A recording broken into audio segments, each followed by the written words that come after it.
Good morning students. देखिए बेटा, start करते हैं। फोर्थ सी एक्सरसाइज आपको करनी थी, मैंने आपको शायद दी भी थी करने के लिए। फोर्थ बी तक आपका कंप्लीट हो गया था। लास्ट थर्ड एक्सरसाइज आपको फोर्थ सी कंप्लीट करनी थी।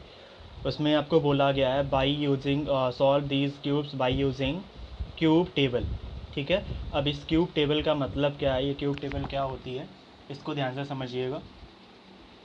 यहाँ पे बेटा आपको सबसे पहली लाइन में x की कुछ वैल्यूज़ दी गई हैं 1 2 3 4 5 करके। इन्हीं नंबर्स का क्यूब, फिर 10 times of cube, 100 times of cube आपको फाइंड कराया गया। ठीक है, अब ध्यान से समझिएगा बेटा, जैसे 1 का क्यूब फाइंड आउट करना है तो 1 ही होता है। अब 1 का क्यूब 1 में बेटा 10 का मल्टीप्लाई करा दिया जाए। x का भी ये याद रखिएगा, सिंपल सी आप बात समझिए, कभी भी अगर ऐसे लिखा है बेटा 2a, ठीक है, एक नंबर था दूसरा वेरिएबल था, तो बेटा बहुत इजी सा मीन्स है इसका, नंबर और वेरिएबल के बीच में हमेशा से मल्टीप्लाई का साइन होता है। ठीक है बेटा, अब अगर यहाँ पे इसमें क्यूब रूट में 10 में x लिखा है, 10x लिखा है क्यूब रूट में, तो इसका मतलब क्या होगा बेटा, मीन्स कि इस 10 के साथ x किस में होगा, मल्टीप्लाई साइन के साथ होगा। ठीक है, अब जैसे क्यूब रूट 5 की वैल्यू फाइंड आउट करनी है तो सिंपल सा x की प्लेस पे किसको पुट करा सकते हैं, 5 को। अब x की प्लेस पे 5 को प्लेस कराया गया तो क्या हो जाएगा, रूट 5, और रूट 5 की वैल्यू क्या हो जाती है, 1 पॉइंट जस्ट इसके सामने। अब जैसे यहाँ पे बेटा था 27 या 64 की वैल्यू हमें फाइंड आउट करनी है। किसकी वैल्यू फाइंड आउट करनी है बेटा, 64, क्यूब रूट 64, या अभी थोड़ा छोटा नंबर कंसीडर कर लेते हैं 27। ठीक, अब ध्यान से देखना बेटा, 27 नंबर आपको यहाँ दिख रहा है टेबल में। सबसे पहले आप सिंपल सा 27 में पहुँच जाइए, और 27 का क्यूब रूट फाइंड आउट करना था, जस्ट उसके सामने पहुँचते हैं, क्या आ जाएगा, रूट 3। ये आपको पता ही है कि 3 वैल्यू 27 की होती है। लेट कर लेते हैं, अभी यहाँ पे आपको एक नंबर दिया गया है 125।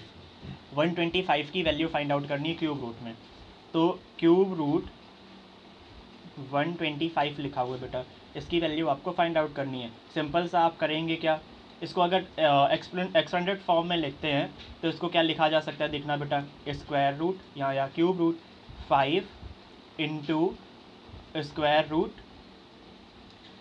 5 इंटू 5 इंटू 5, सिंपल सा क्या लिख सकते हैं, 5 इंटू 5 इंटू 5। अब बेटा देखो, पेयर 125 था, पेयर किसका बन रहा था, 5 का, और या 3 टाइम्स ऑफ 5 का क्यूब बन रहा था, इसको क्या लिख सकते हैं, 5 1 टाइम्स बार लिख दीजिए, आप ख़त्म हो गया यहीं से आंसर। अगर आप सिंपल सा समझते हैं 125 का क्यूब रूट निकालना है तो इसका तो मान लो प्राइम फैक्टराइजेशन हो रहा था, इसमें कोई टेबल बनाने की ज़रूरत नहीं थी। अब यहीं पे अगर क्यूब रूट बेटा फाइंड आउट करना होता 625 का, एक नंबर 125 का, तो बेटा इजी समझ में आ गया कि थ्री पेयर बन गए थे, इसलिए 5 आंसर आ जाएगा। अब अगर यहीं पे बात करते हैं 625, और इस 625 का क्यूब रूट फाइंड आउट करना है, आप प्राइम फैक्टराइजेशन कर लीजिए 625 के पहले। तो अगर 625 के प्राइम फैक्टराइजेशन करते हैं तो 125 25 5 और 1, कुछ इस तरह से ये प्राइम फैक्टराइजेशन होंगे। अब पेयर तो 3 5 के बन जाएंगे ना, पेयर तो 3 5 के बन जाएंगे, एक 5 रिमेन बचा रहेगा, इसकी वैल्यू फाइंड आउट करना। तो जब भी कभी बेटा आपको क्यूब रूट में ऐसे लिख दिया जाए 6 फाइंड द वैल्यू ऑफ 625, तो सिंपल सा आप करेंगे क्या, सबसे पहले इसको एक्सपेंडेड फॉर्म में लिख दीजिए। इसको एक्सपेंडेड फॉर्म में लिखने का मतलब 5 इंटू 5 इंटू 5 इंटू 5, इसके प्राइम फैक्टराइजेशन करके मैंने सिर्फ बेटा क्या किया है, एक्सपेंडेड फॉर्म में लिखा। 3 5 का पेयर बन रहा था, इस 5 को हम बाहर लिख सकते हैं, पेयर बन गया था क्यूब रूट में। अब सिर्फ क्यूब रूट में क्या बचा है, 5, एक 5 तो बचेगा ना, इसका पेयर तो बन नहीं रहा था। अब क्यूब रूट 5 की बेटा वैल्यू आपको पता करनी है। देखो क्यूब रूट ये है, और 5x की प्लेस पे क्या होना चाहिए, 5 क्यूब रूट 5 1.710। क्यूब रूट 5 की वैल्यू क्या मिल गई बेटा, ध्यान से देखो कि 5 और क्यूब रूट, तो इसको टेबल मीट करा के कहाँ पहुँचेंगे, 1.710।